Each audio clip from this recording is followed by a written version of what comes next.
के लिए राजस्व परिषद आयोग को भर्ती प्रस्ताव भेजेगा। परिषद की ओर से लेखपाल के पदों पर 30 जून 2023 तक होने वाली रिक्तियों के सापेक्ष कि जो रिक्ति 30 जून 2023 तक जो भी रिटायर होंगे उसकी भेजने की तैयारी है। लेखपाल राजस्व प्रशासन की सबसे निचली इकाई होता है। संवर्ग के 12,500 प्लस पद खाली होने के कारण बड़ी संख्या में लेखपालों को कई हलकों का काम करना पड़ रहा है।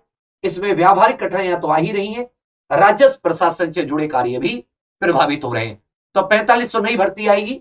अब इस भर्ती के बारे में थोड़ी सी डिटेल में आपको बता दूं कि ये जो उत्तर प्रदेश में लेखपाल की भर्ती होती है, इसके लिए आप थोड़ा सा ध्यान दें। राजस्व लेखपाल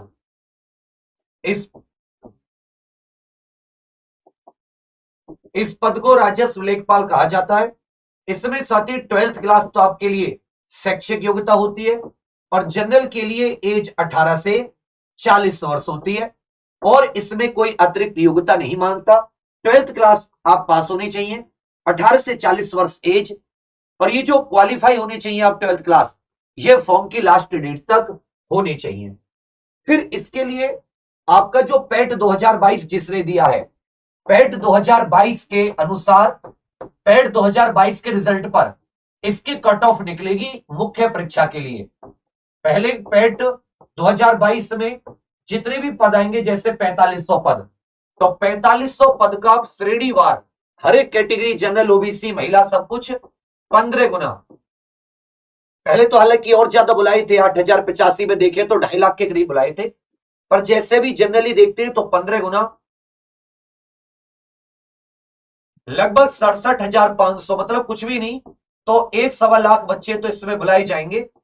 और जब इन्होंने पिछली भर्ती कराई थी उस समय जो इन्होंने पैट की कट ऑफ दी थी वो मैं आपको दिखा देता हूं। पैट की कट ऑफ जनरल के लिए 62.96 थी, अनुसूचित जाति के लिए 61.80, अनुसूचित जनजाति के लिए 44.70, पिछड़ा वर्ग के लिए भी 62, आर्थिक रूप से कमजोर वर्ग के लिए 62.96 और महिलाओं के लिए कट ऑफ चली गई थी 64.74। बाकी स्वतंत्रता संग्राम सेनानी के लिए 49.80, विकलांग जन के लिए 51.12 और भूतपूर्व सैनिक के लिए 00.91। तो अगर अभी आप 4500 पदों पर देखोगे तो ये अराउंड 65 के आसपास, 65 से 70 के आसपास रहेगी। इससे नीचे रहने के चांस कम है। मतलब मैं इसमें कोई ऐसा आपको वो नहीं बताऊंगा कि आपको फालतू की आशा दूं, क्योंकि 4500 पद है, 8000 से कम हो गए, आधे हो गए लगभग। 2,47,000 बुलाए थे, यहाँ पे 1.25 लाख बुला लेंगे, तो उसमें आपको 65 के आसपास आप अपने जिसके मार्क्स हैं वो उसको उम्मीद है कि मुख्य परीक्षा देने का मौका मिले। अब आ जाता है कि सर इसकी मुख्य परीक्षा में सिलेबस क्या होता है।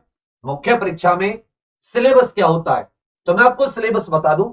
इसमें 4 सब्जेक्ट आएंगे, हिंदी के 25 क्वेश्चन, हर एक क्वेश्चन 1 नंबर का, गणित के 25, सामान्य ज्ञान के 25, ग्राम्य समाज और विकास के 25, हर एक क्वेश्चन 1 नंबर का होगा, 100 क्वेश्चन 100 नंबर का, ऑफलाइन पेपर 2 घंटे का और नेगेटिव मार्किंग इसमें 1/4, 0.25 नंबर आपके काट दिए जाएंगे नेगेटिव। इसमें फिर सामान्य हिंदी का बहुत ही सिंपल सा सिलेबस है, जनरल वही समास, पर्यायवाची, तत्सम, तद्भव, संधि, वाक्यांश, ये सब।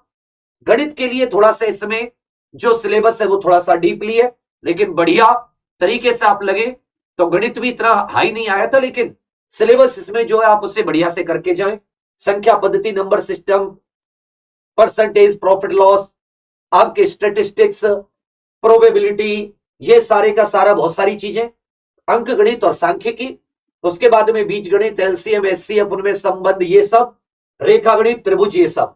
उसके अलावा सामान्य ज्ञान, इसमें विज्ञान, सामान्य विज्ञान, राष्ट्रीय अंतरराष्ट्रीय महत्व की घटनाएं, इतिहास और भारतीय राज्य व्यवस्था, अर्थव्यवस्था, विश्व भूगोल, ये सब कुछ।